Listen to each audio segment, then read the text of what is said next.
Hey, welcome back. Joe Blasco here, and my very special guest, Mr. StevenMoyer.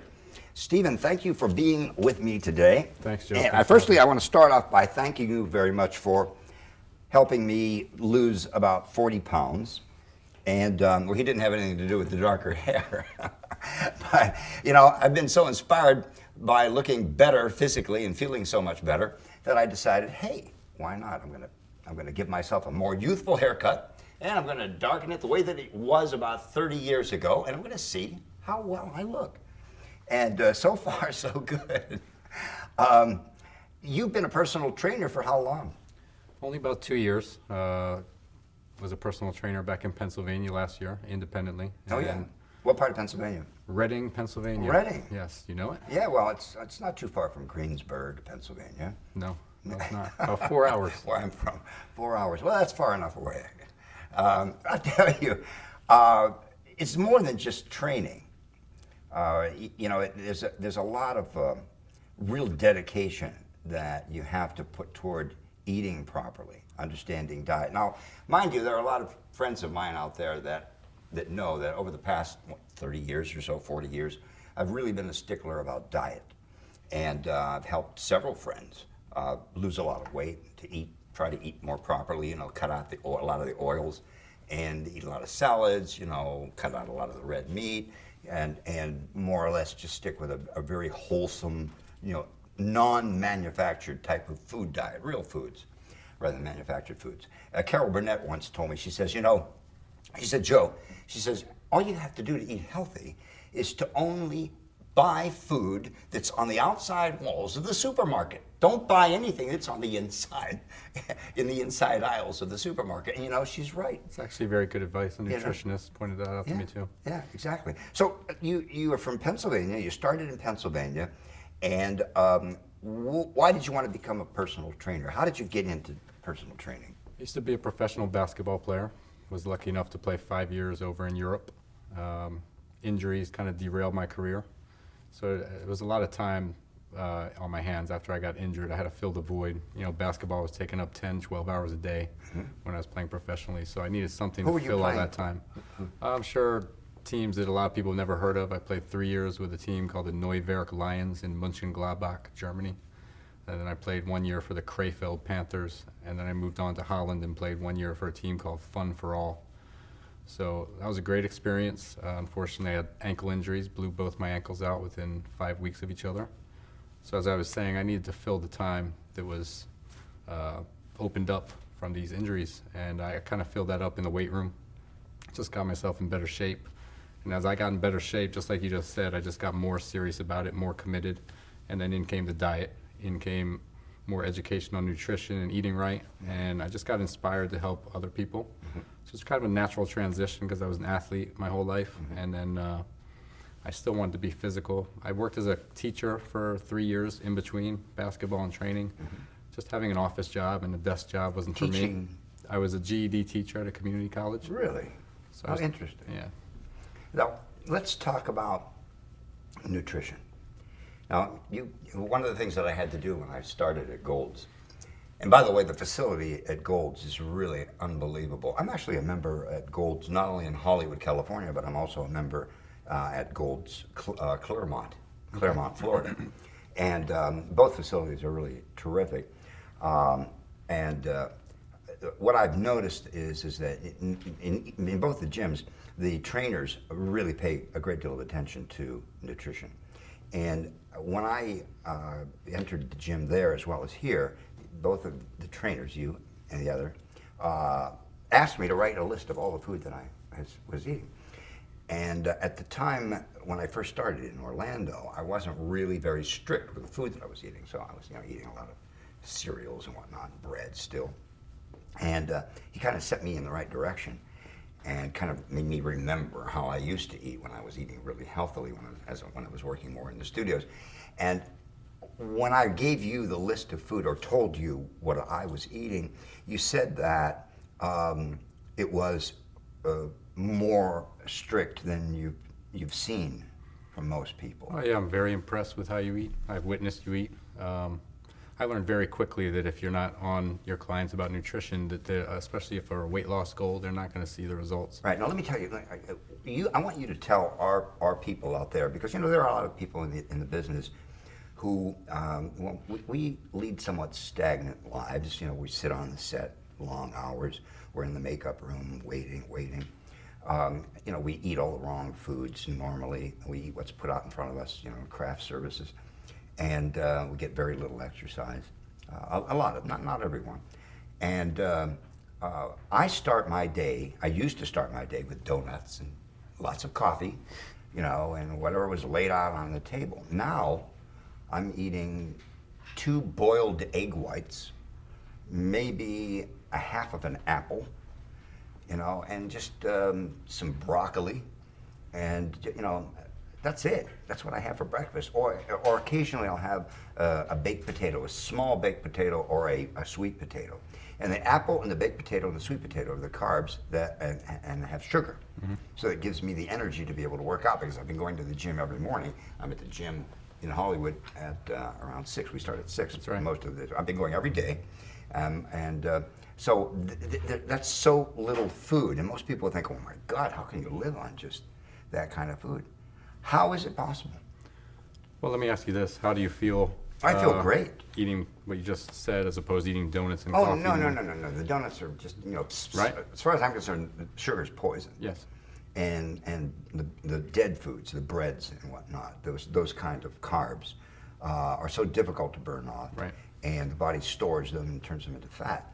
And so the first order of the day was to get rid of the fat that I had accumulated, and yet to put nourishing food into my body, and to also to work off. For the longest time, I used to think that I could really change my appearance and my body structure by simply diet alone.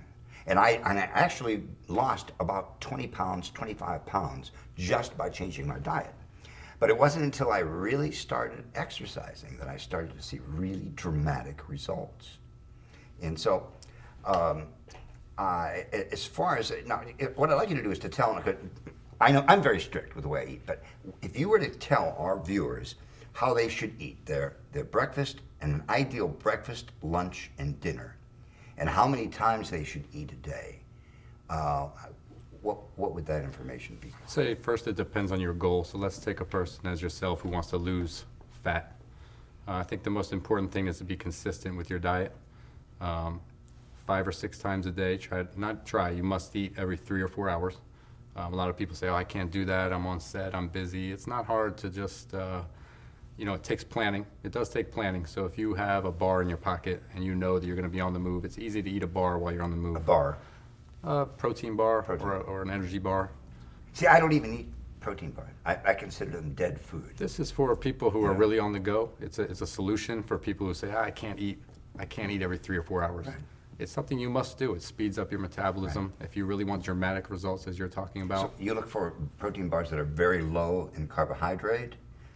I'd like to look for something with a balanced nutrition. I look for carbs, protein, and fat, and a nice balance of those. I'm not someone who advocates a low carbohydrate diet. Yes. I do agree with you with some of the carbs you're mentioning, breads and stuff. They're not the best carbs, but sweet potatoes, apples, brown rice, oatmeal, things like this that you're eating, these are very healthy, very good foods. Yes. Your body can use them very efficiently. Yes. But back to someone who says they can't eat every 3 or 4 hours, a protein bar is not the best thing, but it is better than not eating. It's important to keep feeding your body. It shows your body you're going to keep giving it food, and now your body responds by burning the calories more efficiently. It makes your body much more efficient. It makes it into a fat-burning machine, and that's what you want. Now, is there a specific amount of food that you should eat each time? It all depends on your size. If you're 200 pounds, you're going to eat a little less than someone who's 300 pounds. It's also very important. I've seen this with many clients. They go too low with calories. They think, let's take a 300-pound man, and he thinks he can eat 5 meals of 200 calories. That's only 1,000 calories a day. It's not nearly enough. What happens then is your body goes into a state of ketosis. Basically, it stops burning. It really slows your metabolism down. You're giving the body so little food. Your body has a mind of its own. You're giving the body so little food that it thinks it needs to store it all because it's not getting enough. So every food it gets, it hangs on to. this 300-pound man who's only eating 1,000 calories would be better off eating probably 2,000 calories a day. And a lot of people, that doesn't make sense. They think more calories, that means I'm going to gain weight. It's all about hitting that level. But is there a difference in the quality or the type of food that the calories are made from? For instance, is it better to eat food that the calories are derived from fat, or the calories are derived from massive amounts of carbohydrate, or can you even eat sugared foods? There's so many studies out there, Joe, about what you're talking about: protein, carbohydrates, fat. Should you go on a low carbohydrate diet, a la Atkins? Should you go on a high carbohydrate diet? For someone who needs to lose a significant amount of weight, the most important thing is calories.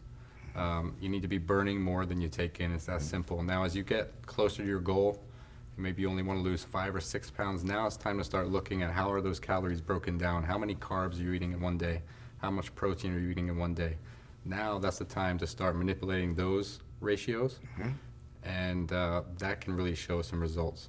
But for someone who needs to lose a significant amount of weight, it's all about calories. Doesn't matter if those calories really come from more carbs or more protein.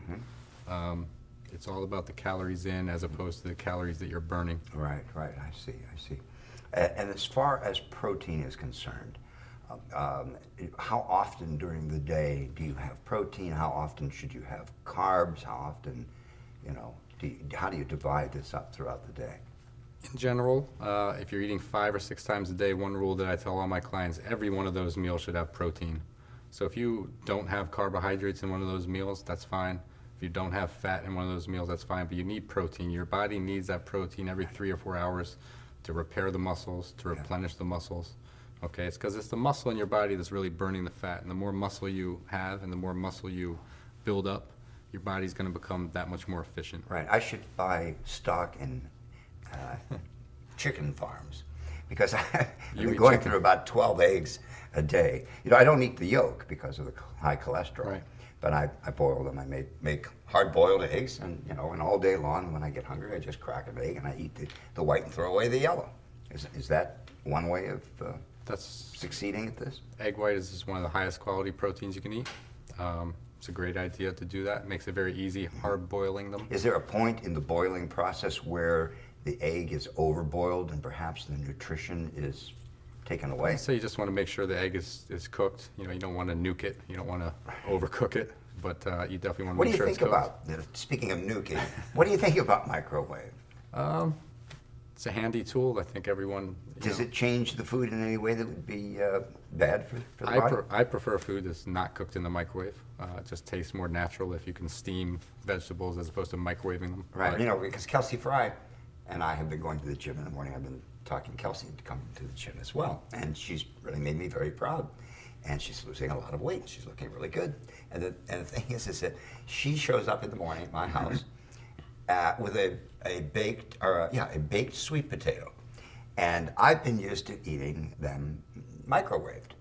And there is a tremendous difference in the flavor and the texture and just in what appears to be the wholesomeness of it and the nutrition of it when it's baked as opposed to microwave. I'm sure I'm going to get letters from the microwave manufacturers. But so I have a tendency to believe and to agree with you about that. I'm just talking about taste. I really would have to look at some studies as far as if it changes the nutritional aspect. Right. What about cereals in the morning? Yeah, it depends on your preference. I mean, if you're talking about Lucky Charms, Cocoa Puffs, these are really high sugar cereals. But of course, there are healthy cereals out there also. What's the difference between Quaker oats and the other oats? In fact, I think Quaker also makes the steel cut type of oats. What does that mean, steel cut? Oats, also one of the highest nutritional values of any food. It's great food that everyone should be eating, in my opinion. Difference between oats, steel cut oats, and then you have your what's it called, ready-made packets of oatmeal. Yeah. The packets have more sugar. Yeah, right. Again, though, they're a little more convenient. Yeah. So, when I advise a client, I've always taken into account what's their daily schedule like. Is it realistic for me to expect them to pour regular oats, add some fruit, some dried fruit, and microwave it, or is it going to be much more convenient for them to just use a pre-made ready packet and Right. microwave it. So Right. I think convenience comes in. The regular oats are going to be a lot healthier as far as lower sugar content. You're not going to have any chemicals or extra ingredients. It's just oats. Right, right. Let me ask you this. When I was younger, I followed a diet created by a man by the name of Herbert Sheldon, and it was called the hygienist's diet. And many of you may be familiar with it. Are you familiar with it? I'm not. Okay. He was a nutritionist similar to Kellogg, and he had a health spa similar to Kellogg, and he was in Arizona, and he taught people that you shouldn't combine certain foods, and his hygienist diet was proper food combining. So, and he would say that you should never mix a protein with a fruit. You should never mix a fruit with a carb, and that you should eat fruit by themselves, and certain types of fruits should never be mixed, like bananas are oil fruits. They shouldn't be mixed with water-based fruits like peaches and plums and apricots. So there was, and the reason for this is, and then there was also that, for instance, in the morning you can eat fruit of one or the other type, oil-based or water-based. For lunch, you have a very small salad with no oil, no dressing, no anything on it, no salt especially, and just squeeze a little lemon on it, maybe some apple cider vinegar. And with the salad, you can have either a carbohydrate, like a baked potato, or a yam, or a sweet potato, or you can, instead of having a carb, you could have a protein, such as chicken, light chicken or tuna. And then for dinner, you would have a larger salad with no dressing, done the same way. And you would have a larger piece of meat or a larger piece of chicken. But that was it. There was no eating between meals. There was no drinking of water during eating. There was no drinking water for 1 hour before the meal, because he claimed that the digestive juices would be diluted and it would inhibit the proper digestive process. And there was no drinking for 2 hours after.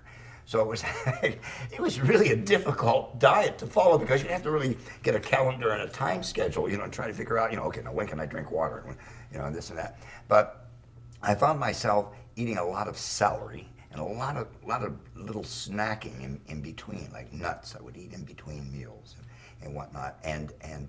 But I stayed away from cheeses and milk and all of the mucus-forming dairy products. And so this was an incredible diet, and I got several of my friends on the same diet, and they got a lot of energy. They felt better than they had ever felt in a long time, and they were able to work harder, longer hours, and also to exercise. But the key is exercise. So, what do you think of that diet first? I'd like to, there's so many theories and ideas out there. It's not a diet that I've heard of. If it showed results for you, Yeah. How could I Hey, if argue it against works. it? How could I argue it? If it works, go with it, right? The way I deal with clients, I really think the word diet has a stigma to it. People don't really want to diet. Right. I really try to make my clients have lifestyle changes. I try to show them the right way to eat. Yes. And as I said earlier, it just starts with calories. Yes. A lot of people don't know the number of calories they should be getting Yes. per day. Yes. I have a certification in nutrition, I should add, so I'm not just talking as a trainer, but also for my certification in nutrition. It all starts with the number of calories. A lot of people have no idea what they should be eating. They're either way too high or way too low. So how do we No measure? idea. How do we measure I calories? have tables. It all depends on your body weight and your body composition, and your activity level. So someone who's 200 pounds and is very active, working out at the gym every day, if their body fat is, let's say, 10%, they're very lean, they're going to be eating more food than someone who's 200 pounds with a 25% body fat. It depends on your lean body mass. So someone with 10% body fat has more muscle, they need more food. So we have to determine how much fat we have. You on need our body. you need your body composition and your weight and your activity level. Now, there's a Based on machine that does that. I have a doctor, Dr. Dale Prokupek, and he has this machine in his office where you stand on the machine, and you take off your shoes and you put your feet on this metal area, and you hold. It's like a motorcycle. It's really strange, and then he pushes a button, and it You're on there for 30 seconds or so, and it gives you this printout on the computer. It tells you how much lean body mass you have opposed to fat body mass. It tells you how much water you've got within the cell, how much water you've got extra cell outside of the cell, and it's really, really incredible. And so, you would recommend this? I'm sure. Right? That's one way to get it measured. You could go to any Gold's Gym and have it measured by a trainer. You could go They to use any like doctor. a pair of calipers for that, don't they? That's- Some kind of thing that squeezes the fat. The caliper is a good tool. You have to make sure the person doing it has experience with it. Right. Otherwise, the numbers can be a little skewed. Right. There are lots of ways to measure your body composition, though. Yeah, right. Excellent, excellent. All right, now, exercise. How many times a week should someone exercise? I mean, when do you know that you're overdoing the exercise, and perhaps when is it where you need to do more than you are? As a trainer, I think you just have to read your clients' mindsets, bodies. As far as weight training, you definitely want to take some time off between sessions. A lot of people break their sessions into body parts. So if they do chest one day, they might do back the next day. For me personally, I try not to do I try not to do more than 3 weight training workouts in a row for my own body. If I do that, I definitely take the 4th day off from weights. Really? I think it's a good idea to go every other day with weights, and maybe in between you could do some kind of cardio exercise, whether it's hiking outside, whether it's jumping rope, whether it's riding a bike, anything that makes your body move. Are weights, the machines considered weights? Yes, Now, you've been working me out every day with weights. but we're breaking it down into body parts. Okay.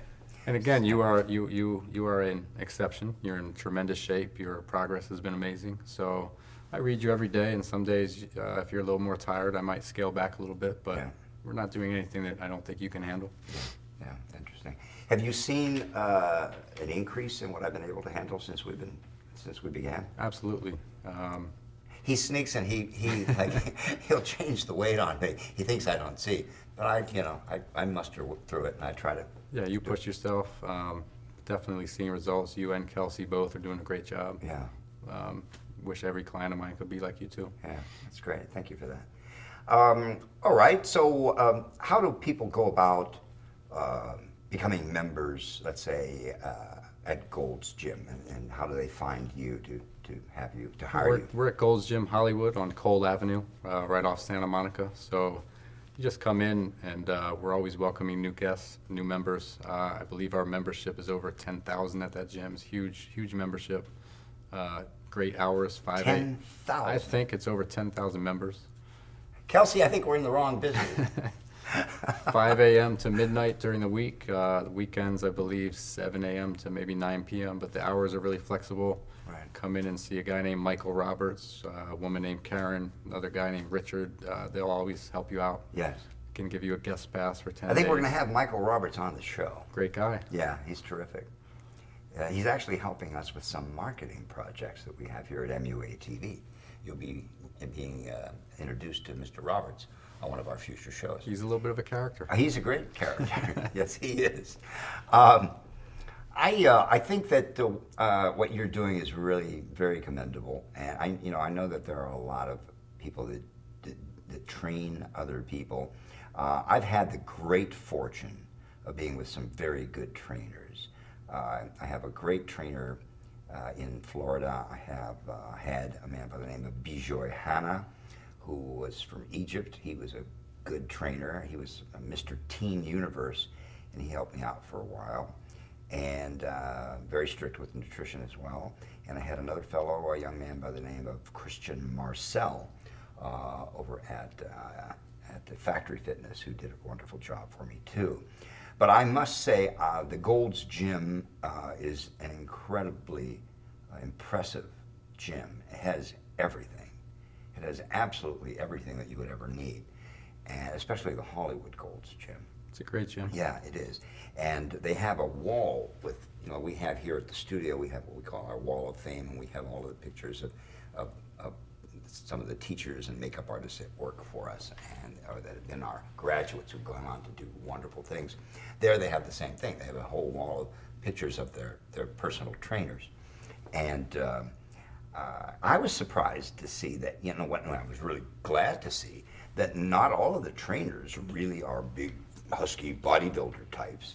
you know, but there are several that are, you know, just very normal bodied people, you know, that are not intimidating, and that actually are, I would say, doing a great job working with a lot of the you know, the people that come in that may be older, that just need a lighter type of training process given to them. And you could be a model, you know. Thank you. We have a great training staff there. Yeah. You know, not everyone will get along with me. You and I, fortunately, get along very well and have a good relationship, but someone else might train with me and we might not click. So there's 13, 14 other trainers. There's someone for everybody. So if you come I hear you used to train Faye Dunaway. I trained her once. You She's did? a regular member of Golds, comes every day, works very hard. She's a beautiful lady, isn't she? She's in great shape. Yeah, in really great shape. She's very outgoing. I had fun training Faye. Like I said, she works really hard, harder than most people. And she's very knowledgeable too. She really knows what she's doing. Well, maybe one day you can introduce her. I will try. You know, she did a film, and I know I've heard that she doesn't like the film, or didn't want to be known for having done this film, but I think she was brilliant. It was Mommy Dearest, right? You know, the supposed story of Joan Crawford. And I just thought she was just it was an amazing performance. And but she's done so many films, and I believe that at one time she had, as a personal makeup artist, one of my mentors, Mr. Vincent J.R. Kehoe, who helped co-author my book, The Professional Makeup Artist. But I would, for that reason alone, like to meet Ms. Dunaway. Yes. And I haven't seen her come in and go out of the gym. I'm in there pretty early. She's in and out, takes care of her business. Yeah. Does it, gets out. That's right. There are a lot of celebrities that go to Gold's Gym in Hollywood. Yeah, there are a lot. Can you name a few? I think Fabio is a regular Fabio. Oh, yeah. guest there. Hey, he's going to be a guest on our show. That's here, what I too. heard. Yeah. Terrific. I saw the fellow that plays Hellboy in there today. Yeah, he comes every day. Yeah. What's his name? Ron Perlman. Ron Perlman. Yeah. Really nice guy. Yeah, very nice guy. Yeah, very good. Well, you know, I just think that this has been great, and there's one more thing that I want to share with our audience, and that is that Steven is going to actually be helping us put together a fitness show right here on MUA TV, and that show is going to be more or less customized for we in the industry who have crazy lifestyles and hours and eating habits. And you want to tell us a little bit about how you see that show unraveling? I'm really looking forward to it, thinking about it every day. I just want to give my beliefs and I have my own exercise and diet routine, trying to come up with a name for it at the moment that I want to show everybody that's in the business. I think I understand. I've been on movie sets. I've been on TV sets. I see what happens. It's go, go, go. There's not a lot of time, so that's a problem as far as eating, like we mentioned earlier. Right. Would like to address that. A lot of times you're on set for 16 hours a day, which no one wants to go home after 16 hours and go to the gym. So, you know, I'd like to show some things you could do on the set in a small space for 10 minutes that might really benefit your health, your physical health, and your physical strength. So it's just about coming up with the obstacles for people in the business and show business who are working such long hours, go, go, go, and how to overcome those obstacles. Well, I think that's great, and I really look forward to helping produce those shows. Should be fun. Yeah, and I know everybody out there is going to look forward to it too. So, thank you very much for watching, Steven. Thank you very much for coming in and being our special guest. Thanks a lot, Jim. And I'll see you at tomorrow. the gym tomorrow morning. In about 10 hours. Yeah, in about 10 hours at 6 in the morning. All right, for all of you out there in Webland, thanks again for tuning in. You've just seen Mr. StevenMoyer, one of the fantastic personal trainers from Gold's Gym in Hollywood. Don't you go away, because we've got a lot more, this time makeup and hair programming, just for you.